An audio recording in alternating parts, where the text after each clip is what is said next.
Nah, persoalannya menjadi kemudian kalau motivasi orang yang memberi pinjaman itu untuk mengejar untung atau minta bunga utang dari orang itu, maka itu yang jadi persoalan. Peminjam maksimal boleh memberikan bunga itu kalau yang meminjam itu tidak memiliki agunan. Tidak memiliki agunan. Ya, tidak memiliki agunan. Maksimal dia hanya boleh memungut 2%. Kita yang tidak mau pinjam pun nggak butuh sebetulnya, karena ada pinjol, ada kesempatan. Bisa pinjam. Nah, ini persoalannya sebenarnya ini sebetulnya. Allah Subhanahu wa taala dan baginda Muhammad SAW mengharamkan riba, tapi mensunahkan pinjaman. Bahkan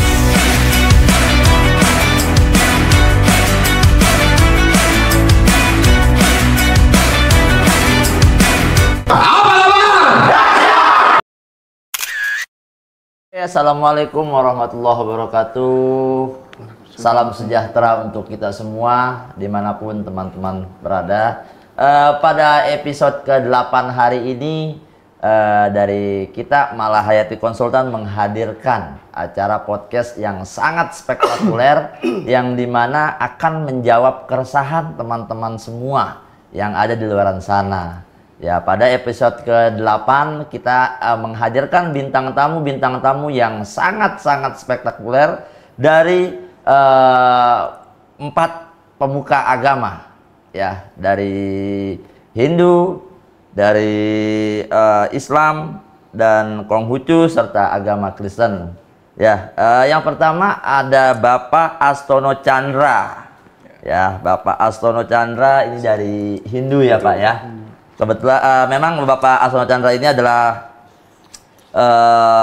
Ketua Bidang Keagamaan dan Spiritualitas Pengurus Harian PHDI Pusat ya Pak ya. Dan yang kedua di sini ada Pendeta Hendrik Lokra, ya, Sekretaris Eksekutif Bidang Keadilan dan Perdamaian PGI. Lalu ada Bapak Wense Gunadi, SPD MAG, Ketua Bidang Pendidikan Tinggi Matakin. Dan dari Islam ada Kiai Haji Sofyan Samsudin LC, pendiri Pondok Pesantren Ribatul Mujtaba Rawageni Depok. Baik teman-teman semua, hari ini hari yang sangat bersejarah untuk kita semua. Kenapa? Karena kita akan menjawab semua keresahan yang ada di masyarakat, yang dimana ketika teman-teman di masyarakat ini bertanya-tanya gitu ya. Banyak yang bertanya-tanya, ini hukumnya apa? Ini seperti ini boleh atau tidak? Nah, kali ini kita akan menjawab dari sudut pandang masing-masing agama. Ya, jadi kan setiap kita itu pasti punya perbedaan. Nah, dari perbedaan itulah yang menyatukan kita sebenarnya. Karena kan Indonesia ini kan nggak cuma satu agama. Ya, bermacam-macam ragam agama. Dari perbedaan itulah kita akan mendapatkan informasi-informasi yang sangat bermanfaat. Dan mudah-mudahan teman-teman semua yang menonton podcast episode ke-8 ini bisa memahami dari sudut pandang agama kalian masing-masing. Oke, kita langsung aja ke pembahasan nih, Bapak-bapak. Ada Bapak Hendrik, ya, Bapak Gunadi, Bapak Astono Chandra dan Kiai Haji Sofyan Samsudin. Ya, jadi begini Bapak-bapak sebenarnya. Ya, ini kita mau sharing-sharing aja ya. Di masyarakat ini banyaklah, ya, mungkin ini udah bukan menjadi rahasia umum lagi, yang dimana masyarakat kita nih mungkin ada sebagian juga di situ masuk ke dalam jamaah kita nih atau jamaah Bapak-bapak juga kan, yang dimana itu menjadi korban. Menjadi korban dari apa? Ya, sekarang ini kan zamannya zaman teknologi, yang dimana semua udah beralih nih ke teknologi. Bahkan kehidupan kita pun 90% udah serba teknologi. Kita mau makan, mau beli sesuatu, itu sudah serba teknologi. Dan di zaman sekarang ini, ya, itu muncul wabah-wabah yang ada di teknologi nih. Ya, apakah itu? Yang pertama nih, ada yang namanya pinjaman online atau yang sering dikenal masyarakat itu pinjol. Nah, yang kedua ada lagi nih yang lebih sadis lagi, apa? Judi online atau yang dikenal di masyarakat itu judol. Nah, ini kan perlulah kita dari masing-masing pemuka agama memberikan pencerahan untuk masyarakat akan bahayanya seperti apa, hukumnya seperti apa, ya kan? Supaya apa? Supaya masyarakat juga memahami hal-hal yang memang harus dilakukan dan tidak harus dilakukan. Oke, mungkin yang pertama saya akan bertanya juga nih ke Bapak Hendrik Lokra, ya, Sekretaris Eksekutif Bidang Keadilan dan Perdamaian PGI, Pak Hendrik. Ya, Pak Hendrik, saya sapa dulu ya Pak Hendrik ya. Apa kabar Pak Hendrik? Baik. Alhamdulillah baik Pak Hendrik ya. Kesini tadi macet Pak? Ya lumayan. Lumayan. Baik Pak Hendrik, saya mau sharing sama Pak Hendrik nih ya. Saya pengen bertanya Pak, kalau menurut agama Kristen, ya itu hukum pinjaman online itu seperti apa sih Pak? Jadi di ajaran Kristen kita mengenal ada pinjaman ya, ada riba itu istilahnya, dan itu di zaman perjanjian lama, perjanjian lama itu ada. Jadi kondisi di mana masyarakat itu ada yang jatuh miskin dan dia karena sangat terpaksa dia bisa meminta pinjaman kepada orang lain. Nah, persoalannya menjadi kemudian kalau motivasi orang yang memberi pinjaman itu untuk mengejar untung atau minta bunga utang dari orang itu, maka itu yang jadi persoalan. Yang jadi persoalan ya. Pak. Jadi sebenarnya di hukum-hukum perjanjian lama di Kristen itu di Alkitab itu menuliskan bahwa motivasi kita untuk memberi pinjaman itu adalah harus untuk bisa membangkitkan orang itu, menghidupkan. Untuk menghidupkan atau membangkitkan. Iya. Karena dia kan kondisi dia ketika jatuh miskin itu kan kondisi yang tidak bisa dihindari. Betul. Jadi kalau dia jatuh miskin ada hukumnya, dikatakan jika engkau melihat saudaramu jatuh miskin, engkau harus membuka tanganmu lebar-lebar dan memberikan kepada dia pinjaman, tapi jangan menarik bunga yang besar yang nanti akan kemudian membuat dia tidak bisa membayarnya.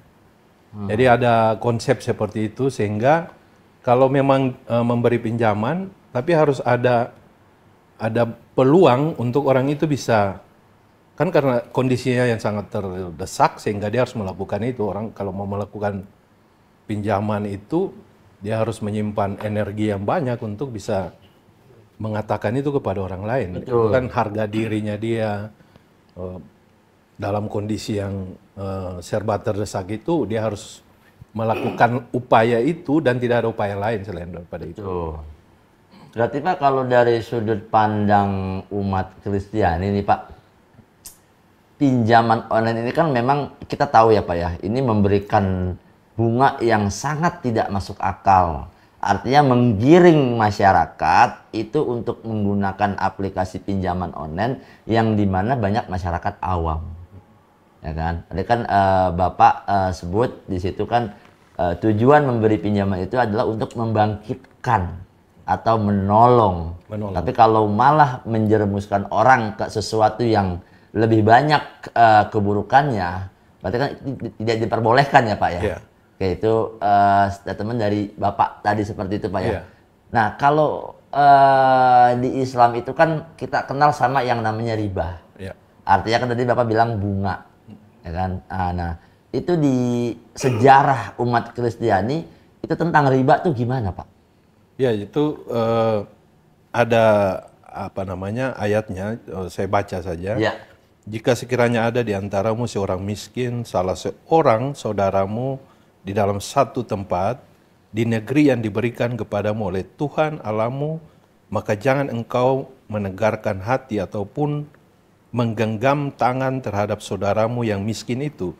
Tapi engkau harus membuka tangan lebar-lebar baginya dan memberi pinjaman kepadanya dengan limpahnya, cukup untuk keperluan dan seberapa yang ia perlukan. Jadi seberapa yang ia perlukan ada semacam moral juga di dalam kekristenan itu. Kalau kita mau meminjamkan sesuatu, kita harus tahu bahwa kita bisa melunasinya atau tidak. Jadi kalau kita bisa melunasinya, kita boleh minjam Tapi orang yang memberi pinjaman juga tidak boleh tidak memberi peluang sama sekali sehingga orang itu tidak bisa melunasi hutangnya. Karena kalau dia seandainya dia punya niat hati untuk mencari untung dari pinjaman kepada orang lain, ini hukumnya cukup keras. Hukumnya cukup keras. Hukumnya cukup keras, dia bisa dihukum mati. Bisa dihukum mati. Iya. Dia bisa dihukum. Di dalam kitab-kitab di imamat, perjanjian lama itu cukup keras hukumnya. Cukup keras berarti hukumnya ya Pak, menurut ajaran umat Kristen. Tradisi ya waktu itu. Tradisi yang waktu itu. Baik, jadi di situ jelas lah ya tentang isi-isi dalam Alkitab ataupun perjanjian lama ataupun sejarah yang memang telah terjadi di zaman-zaman terdahulu, Pak. Ya. Seperti itu ya, Bapak Hendrik. Oke, baik, kita akan berlanjut ke Bapak Astono Chandra. Bapak Astono Chandra, ketuker Pak, maaf. Jangan sampai nanti. Bapak Astono Chandra, ya. Jadi kalau untuk hukum tentang pinjol nih Pak ya, pinjaman online menurut syariat agama Hindu. Nah itu seperti apa tuh Pak? Ya. Terima kasih sebelumnya, Om Swastiastu. Assalamualaikum warahmatullahi wabarakatuh. Saya ingin menjelaskan dalam kompendium hukum Hindu ada dua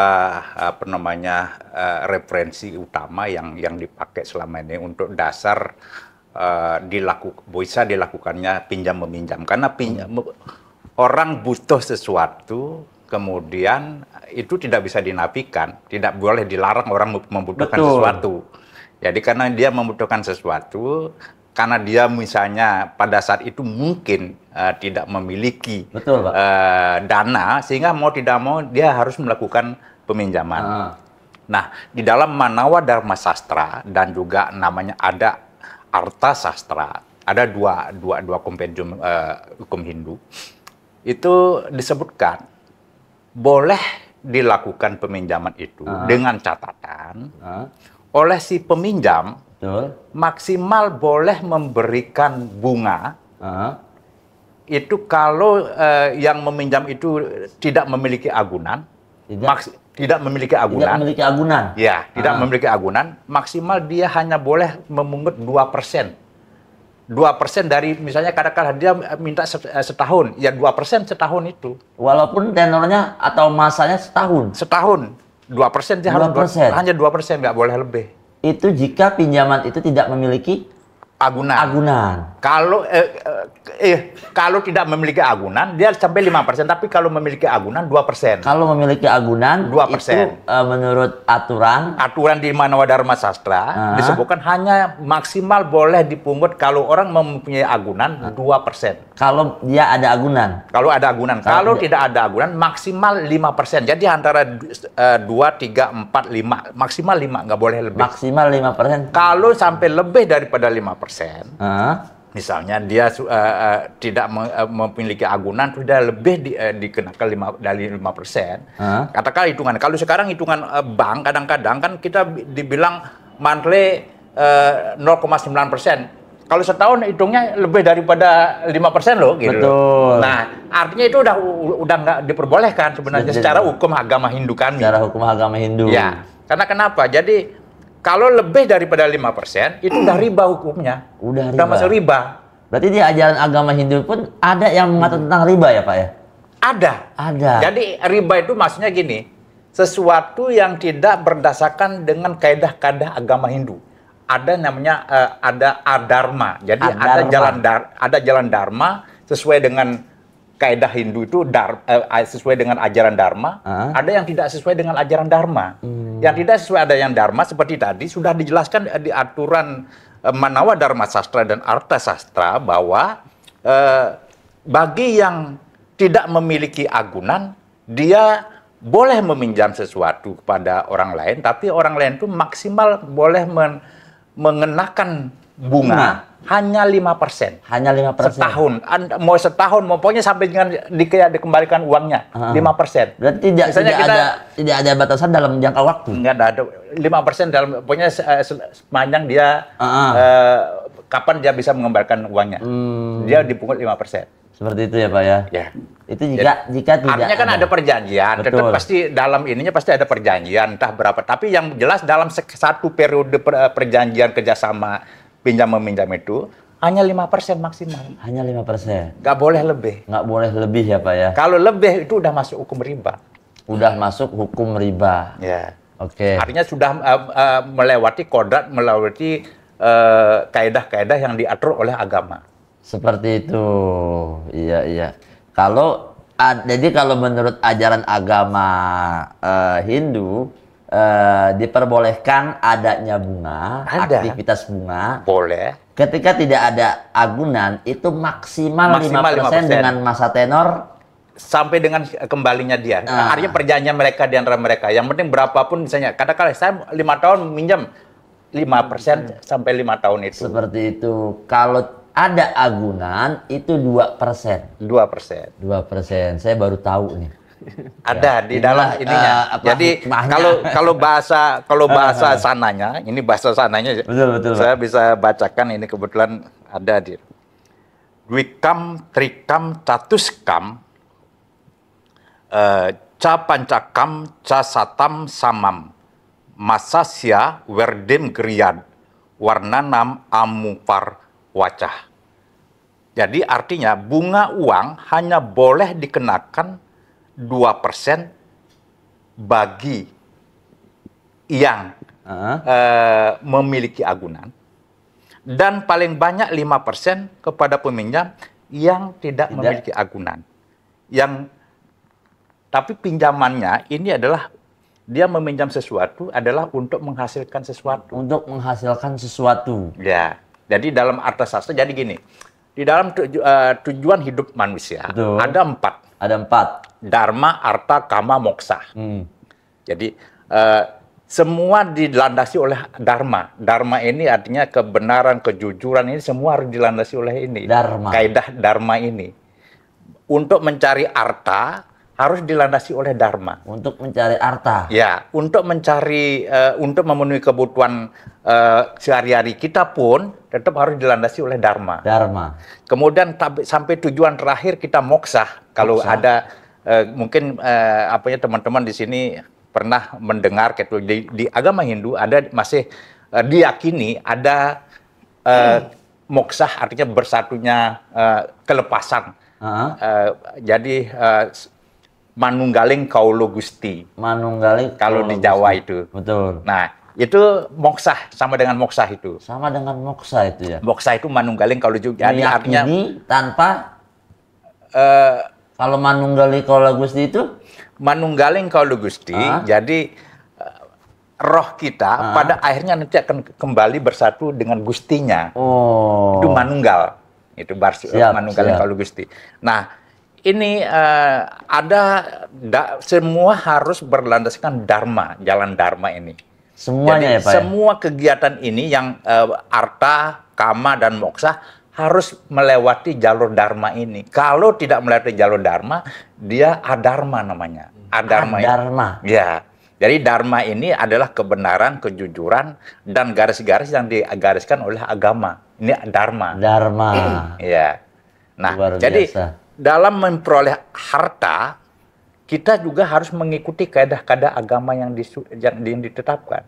Tidak boleh melakukan korupsi, tidak boleh melakukan penjualan. Ini masuk semua di sini. Masuk semua di dharma, Pak ya? Di dharma ini. Jadi dharma ini adalah ajaran yang memang mengendalikan dan sebagai istilahnya kendali untuk agar kuda yang jalan ini tidak kemana-mana, harus ada yang mengendalikan. Fondasi yang paling luar biasanya itu dharma itu yang dipakai. Siap. Baik, Bapak. Jadi menurut agama Hindu itu diperbolehkan adanya bunga, tapi ada ketentuannya. Ada ketentuannya. Dan semua harus dilandasi dengan dharma. Dharma. Seperti itu ya Pak ya. Baik, Pak, kalau di Hindu nih Pak, Ada nggak sih Pak sejarah-sejarah di masa lalu tuh yang memang berhubungan nih dengan kehidupan kita saat ini, yang dimana pinjaman itu menjerat atau mempersulit? Nah, ini bukan, kan tadi kita bicara tadi ada pinjol, ada judol. Judi online juga judi kan, termasuk ini kita bicara global ini kan. Tapi dari ini kita mau bahas dari pinjaman online dulu. Pinjam Pak. dulu. Oke. Nah, kalau pinjaman online yang dulu di Wiracarita Mahabharata. Jadi dalam dalam eksekusi sebuah kebijakan pada waktu karena Basudewa Adipati Karna, siapa yang barangkali ada penonton ini yang memahami tentang pewayangan. Jadi kita kan kalau di Hindu itu kita mempunyai Weda Semerti yang notabene itu adalah berupa kitab-kitab suci. Kitab-kitab yang sudah dibukukan, dikodifikasikan. Nah, salah satunya adalah yang disebut dengan Itihasa. Itihasa ini ada Mahabharata, ada Ramayana di situ. Ada Ramayana. Ya, jadi kalau memang mungkin panjenengan pernah mendengar ada kisah-kisah Mahabharata di TV, mungkin ada kisah Mahabharata gitu, atau di ini kisah Ramayana juga ada. Nah, itu ada satu momen pada waktu seseorang katakanlah pinjaman itu sendiri kan omongan yang sudah dilepaskan oleh seseorang. Omongan yang dilepaskan. Ya, dia dengan katakanlah sebuah janji. Sebuah janji yang diberikan kepada seorang bahwa saya boleh dong saya memakai ini, tapi nanti saya akan kembalikan, saya akan tukar dengan ini gitu. Jadi itu kan mau pemakaian awal itu yang sebelum dia tukar itu kan itu pinjaman namanya. Betul.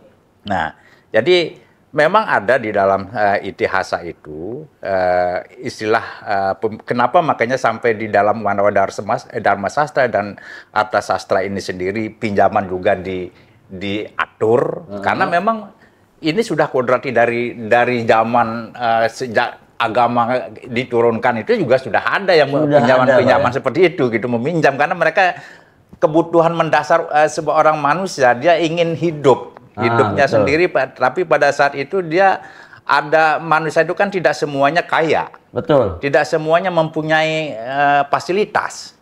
Nah, karena dia tidak memiliki fasilitas sehingga perlu dia ingin mempunyai sesuatu. Nah, caranya bagaimana? Ada yang misalnya dapat warisan, ada dengan cara meminjam. Betul. Gitu. Nah, di dalam seperti tadi ditanyakan adalah apakah ada dulu secara sejarahnya ada proses peminjaman seperti itu? Ada ya, proses peminjaman itu. Jadi dipinjamkan, namun pada akhirnya gini. Jadi tahta kerajaan Hastinapura itu sebenarnya yang berhak adalah Pandu Dewanata namanya. Jadi Pandu Dewanata yang mempunyai putra Panca Pandawa. Ada Yudhistira, Bima, Arjuna, Nakula, Sahadewa. Ini putra-putranya Pandu Dewanata. Nah, karena Pandu Dewanata pada waktu kejadian tertentu dia harus mengasingkan diri ke hutan, artinya bertapa si Pandu Dewanata, sehingga kerajaannya ini dipinjamkan kepada kerajaannya. Jadi sebagai rajanya dia disuruh kakaknya yang mewakili dia gitu. Artinya kan kakaknya ini menerima pinjaman dari ini. Padahal kan dia bukan haknya dia, tetapi hak yang berhak ini adalah Pandu Dewanata. Betul. Tapi Drestarata yang buta, dia yang disuruh. Nah, Drestarata ini punya anak namanya 100 Korawa. Korawa itu adalah ayahnya, anak-anaknya dari Drestarastra ini yang dipinjamin wilayah. Ya.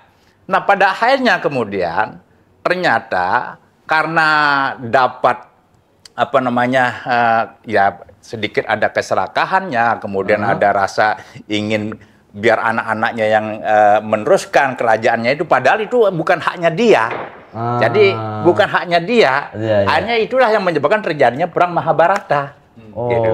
Ini keras ininya artinya gara-gara pinjam meminjam itu jadi perang. Gitu. Iya, siap. Berarti dari kisah-kisah terdahulu pun ada ya Pak ya? Ada. Efek atau imbas.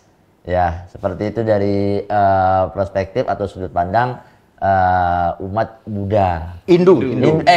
Sorry. Umat Hindu. Ya, baik. Terima kasih Bapak Astono Chandra. Oke, lanjut kita mau bertanya kepada Bapak Wense Gunadi, Ketua Bidang Pendidikan Tinggi Matakin dari agama Konghucu. Ya, tentang hukum pinjaman online menurut syariat agama Konghucu itu seperti apa, Pak Gunadi? Ya, makasih sebelumnya.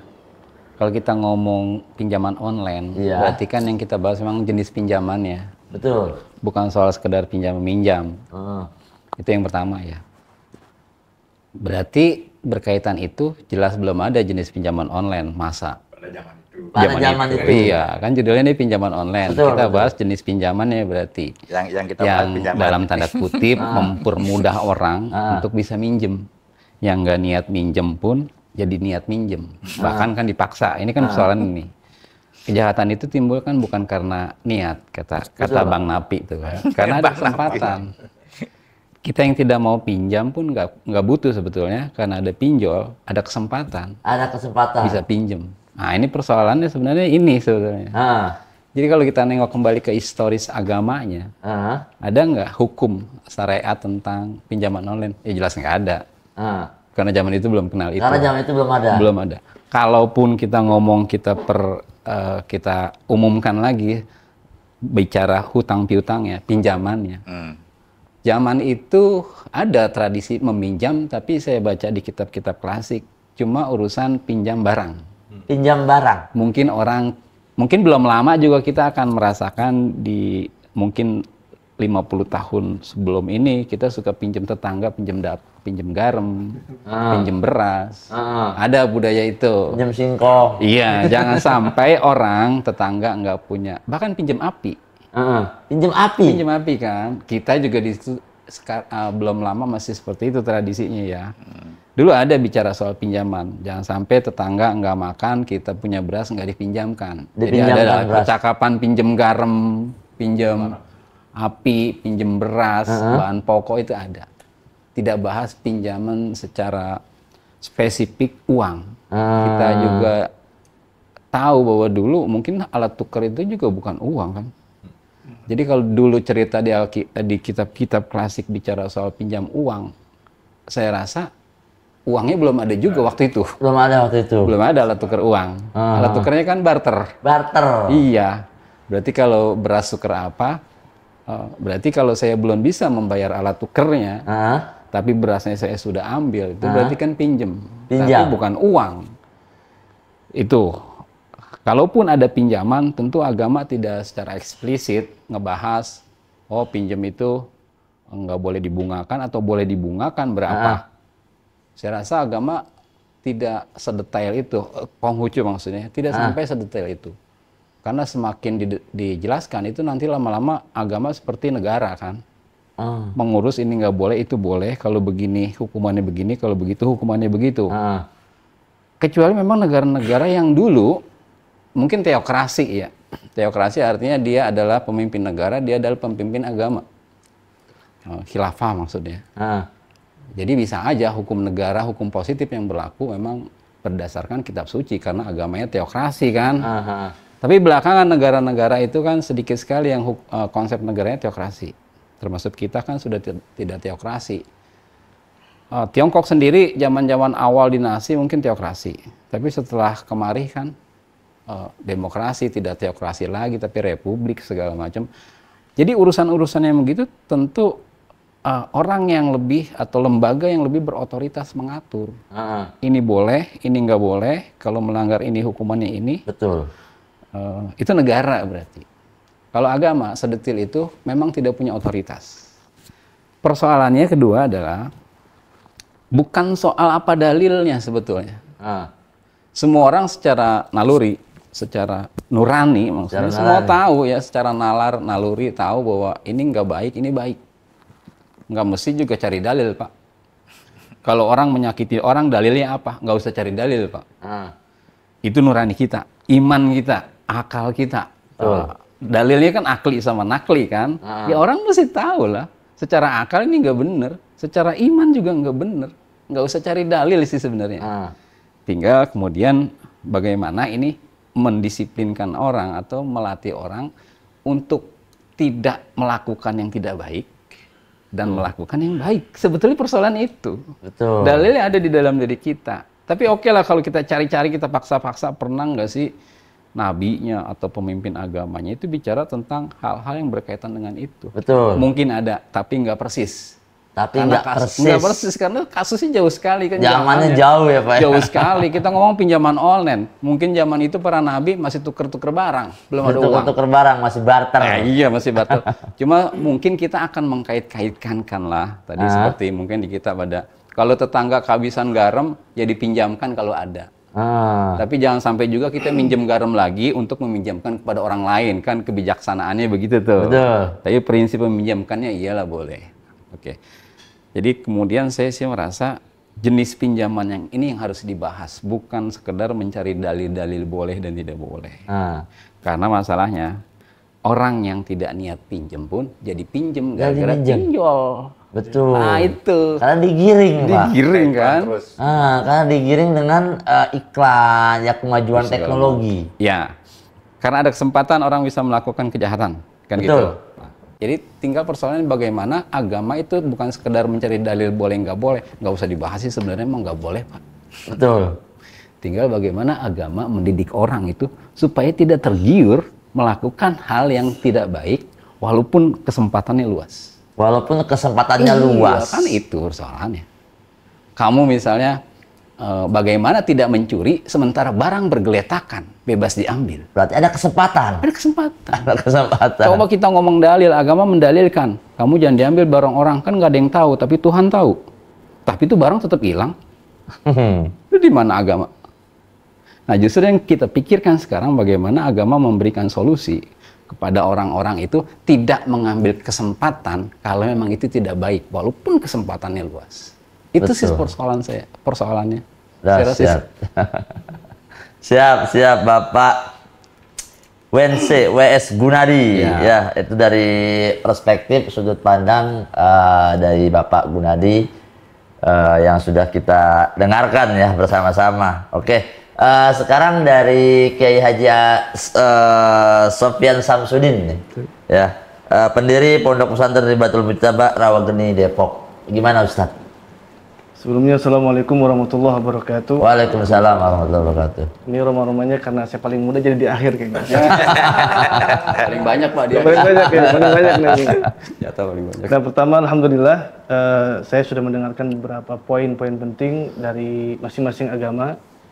Tentunya mungkin ada kesamaan, walaupun nggak signifikan ada kesamaan, terkhusus di agama Kristen dan juga Hindu gitu ya. Cuman Hindu ada bunganya, kalau kita kan nggak ada sama sekali gitu. Nah jadi masalah pinjol, sebagaimana disampaikan Bapak ini ya Gunadi, pinjol itu kan singkatan pinjaman online. Betul, Ustaz. Kalau bicara online dulu memang sudah nggak ada. Nggak ada. Gitu. Nggak ada Karena online. handphone nggak ada dan internet pun nggak ada lah gitu. Nah tapi kalau kita bicara bagaimana para ulama membahas tentang masalah pinjaman, sebenarnya pinjaman itu adalah hal secara asal hukumnya sunnah. Sunnah, dianjurkan. Nah, kenapa demikian? Karena dalam pinjaman itu kita dapat menolong seseorang. Gitu. Berarti tujuannya untuk membangkitkan. Membangkitkan tadi ini ya. Maka dalam hadis Nabi Muhammad SAW dikatakan, Allahu fi aunil abdi, maka al abdu fi auni akhihi. Allah itu akan menolong seorang hamba ketika hamba menolong saudaranya. Nah, dengan apa? Dengan pinjaman tadi. Makanya secara asal hukum pinjaman itu boleh atau tidak? Boleh, bahkan hukumnya sunnah. Hukumnya Cuman rentetannya aja yang nggak boleh kan? Rentetannya. Nah, apa riba tadi yang dibahas oleh masing-masing agama. Nah, tapi dalam masalah pinjaman, ulama ini membagi dua. Membagi dua. Ada pinjaman sesuatu yang memang tetap dengan kondisinya. Nah, disebutnya i'arah. I'arah, pinjaman. Apa contohnya? Contohnya saya minjem gelas punya Bang Ujai ini. Pasti saya akan belikan dengan gelas yang sama dong. Mengembalikan dengan gelas yang sama. Itu pinjaman juga kan namanya. Betul. Nah, tapi ada juga pinjaman yang nggak tetap bendanya. Contohnya saya minjem sabun, kira-kira sabunnya habis apa enggak? Habis. Nah, dan diantaranya minjem duit. Duitnya apa duit yang sama, apa duit berbeda yang saya kasih ke abang? Berbeda. Duit yang berbeda, walaupun nominalnya sama begitu. Nah, makanya dalam masalah pinjaman yang tetap bendanya disebut i'arah. Nah, pinjaman yang berbeda atau berubah bendanya disebutnya qard. Gitu. Nah, apa hukum qard? Sama. Hukum qard sunnah karena niatnya untuk membantu saudaranya. Membangkitkan. Iya, membangkitkan, membantu saudaranya agar dia bisa mungkin usaha dan sebagainya dan menghidupkan keluarganya lah seperti itu. Nah, kemudian hal yang terpenting dari masalah ini dan mungkin jadi dilematik yang sekarang terjadi di masa ini adalah pinjaman yang mana di situ ada lebihannya. Betul. Makanya dalam hadis ataupun dalam maqalah ulama dikatakan kullu qardin jarra naf'an fahuwa riba. Setiap pinjaman yang mana di situ ada manfaat maka disebut dengan riba, dan riba Allah mengatakan wa halallahu al-bai'a wa harrama riba. Allah menghalalkan jual beli dan mengharamkan riba. Jadi riba jelas secara perspektif agama haram. Gitu. Nah, itulah yang terjadi sekarang. Dan riba bukan hanya sekarang saya minjemin 10 juta dikasih 11 juta, bukan.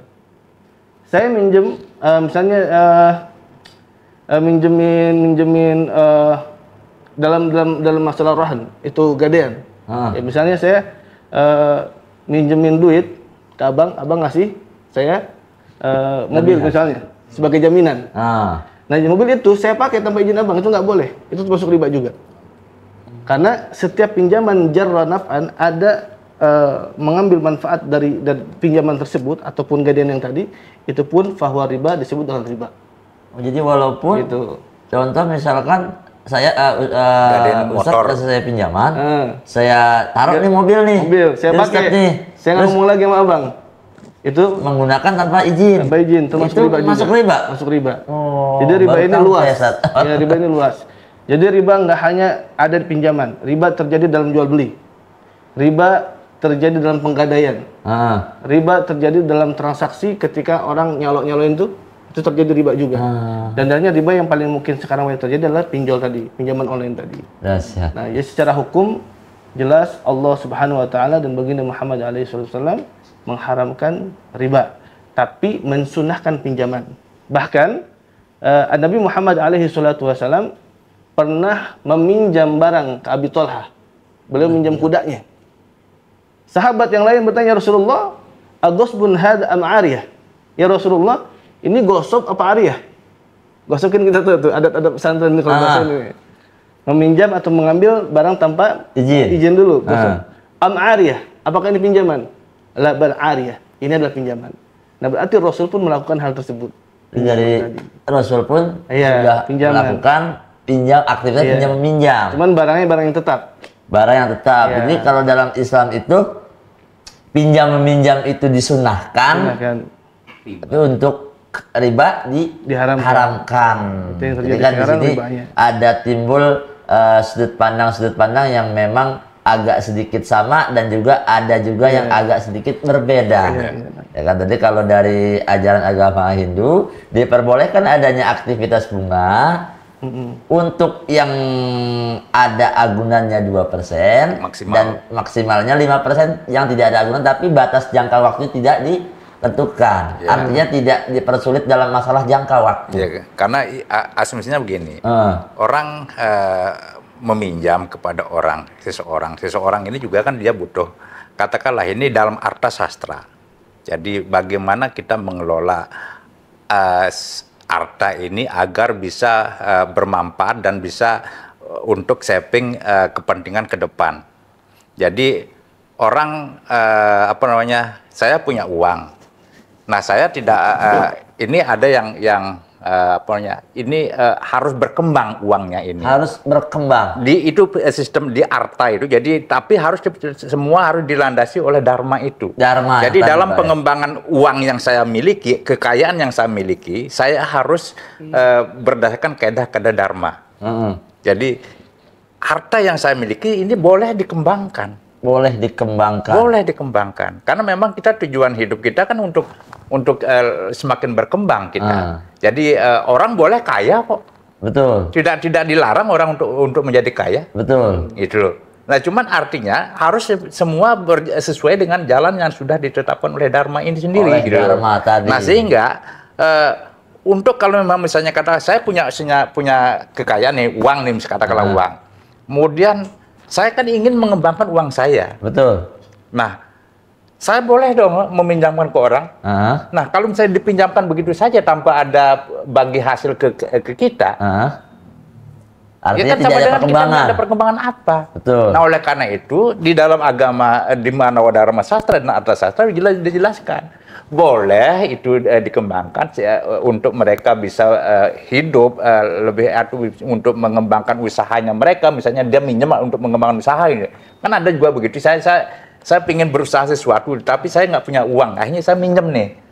Nah, dari hasil usaha saya bisa kembalikan uang saya ini yang saya pinjam itu, tetapi saya lebihin gitu. Nah, kalau misalnya tidak dengan ada jaminan misalnya, katakanlah seperti tadi Pak Ustadz bilang saya mau minjam uang, saya saya di rumah ada motor misalnya, katakanlah ditaruh motornya di situ, kan itu ya. Nah, kemudian dari ini kan artinya ada jaminan. Ada jaminan. Nah, si orang yang meminjamkan ini maksimal dia hanya boleh menambahkan atau memungut semacam dalam tanda kutip bunga, itu hanya 2%. Hanya 2%. Karena dia ada jaminan. Karena ada jaminan. Iya. Kalau dia tidak ada jaminan, karena memang dia benar-benar, karena kita juga pasti mengalami juga di kehidupan sehari-hari. Ada orang yang benar-benar tidak memiliki apapun, tapi dia ingin ini, akhirnya diberikan ini, tapi Anda berani nggak ini? Ya saya nggak punya ini, tapi saya punya proyek gitu. Nanti proyek saya mudah-mudahan saya akan berhasil. Ya udah, kalau dia tidak memberikan jaminan sesuatu kepada kita, diberikanlah ini, tapi dengan ketentuan bunga maksimal 5%. Maksimal 5% dengan jangka waktu yang memang kesepakatan mereka. Oke, polemik yang sedang dihadapi oleh masyarakat saat ini adalah yang dimana aktivitas pinjaman online itu memberikan bunga yang sangat tidak wajar. Nah, itu. Bahkan sampai ada yang di atas 5% dan tenor atau jangka waktunya itu hanya 1 minggu. Wah, ini. Dan ancaman-ancaman yang dikeluarkan oleh si penagih pinjol ini ke masyarakat itu ancaman-ancaman yang luar biasa. Yang dimana di situ tidak berasaskan moralitas. Diancam sebar data, diedit-edit fotonya. Artinya kan dari kita pun di sini memang melihat itu adalah sebuah wabah. Nah, itu sudah dijelaskan teman-teman semua dari sudut pandang agama masing-masing.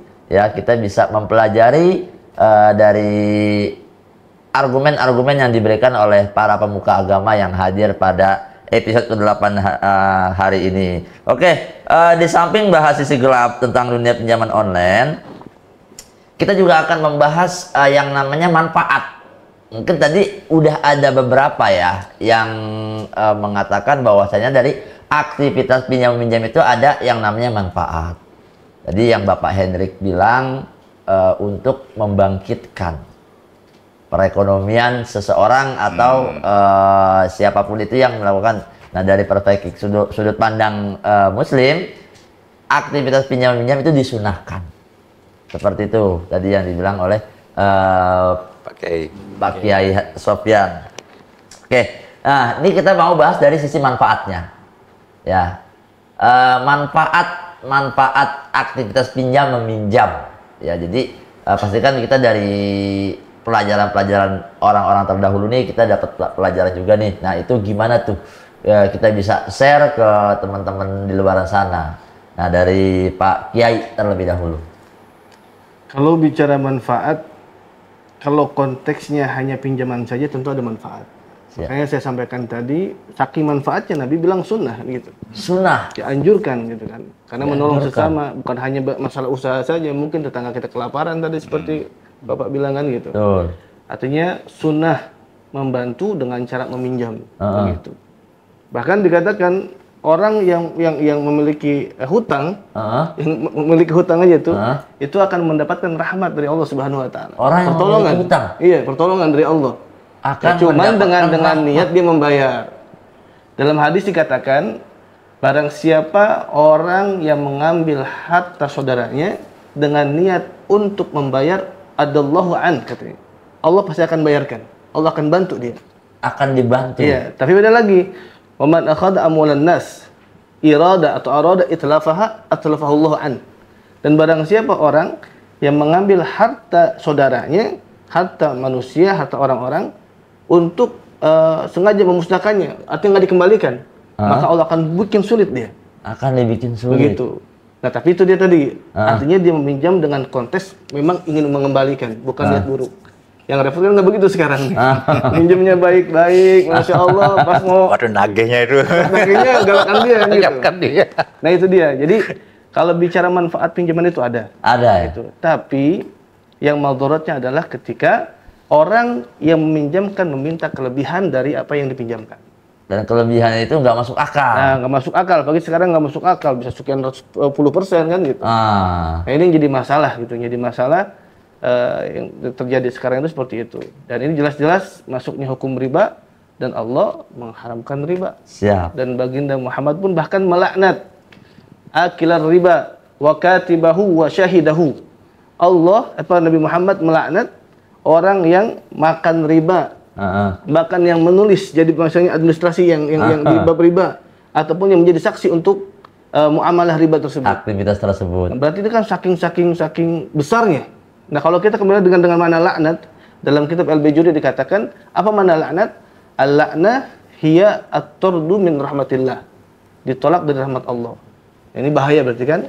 Betul. Bahkan dalam hadis yang lain riba itu dikatakan paling sedikitnya dosa yang dialami oleh orang pelaku riba seperti layaknya dia zina dengan ibundanya. Saking bahayanya. Ya, itu dia yang terjadi sekarang. Jadi pinjaman itu bermanfaat, yang nggak bermanfaat ada ribanya itu. Betul, siap. Oke, itu dari sudut pandang Kiai Haji Sofyan ya, yang mewakili agama Islam. Oke, dari Pak Hendrik Lokra. Jadi untuk masalah pinjaman online ini kita taruh prinsip moralnya. Prinsip moral. Prinsip moral ya. Kalau di kekristenan itu ada sejarahnya, tetapi ada prinsip moral. Ada prinsip moral. Prinsip moral itu bagi seorang Kristiani, kalau dia ingin meminjamkan sesuatu kepada orang lain, dia harus ingat bahwa dia itu dulu adalah orang berdosa. Dan karena dosa yang dia lakukan, ada yang namanya penebusan. Penebusan. Penebusan itu adalah Yesus. Dan Yesus yang memberi hidupnya untuk menebus hubungan yang putus antara manusia dengan Allah, Sang Pencipta. Itu dia mengorbankan segala sesuatu. Karena apa? Karena dasarnya moralnya adalah belas kasihan. Jadi kalau kita ingin meminjamkan sesuatu kepada orang lain, karena memang kondisinya terpuruk dan lain sebagainya, itu basis moralnya itu adalah belas kasihan. Belas kasihan. Ya.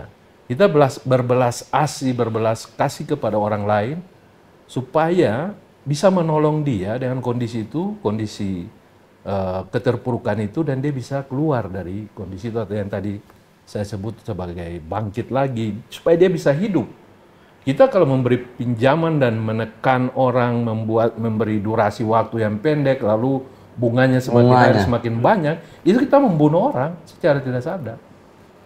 Secara sadar kita membunuh dia karena kita nggak kasih dia ruang untuk bisa mengembalikan bunga utang itu. Tetapi di kekristenan juga itu ada aturan seperti yang tadi di Islam, di Hindu.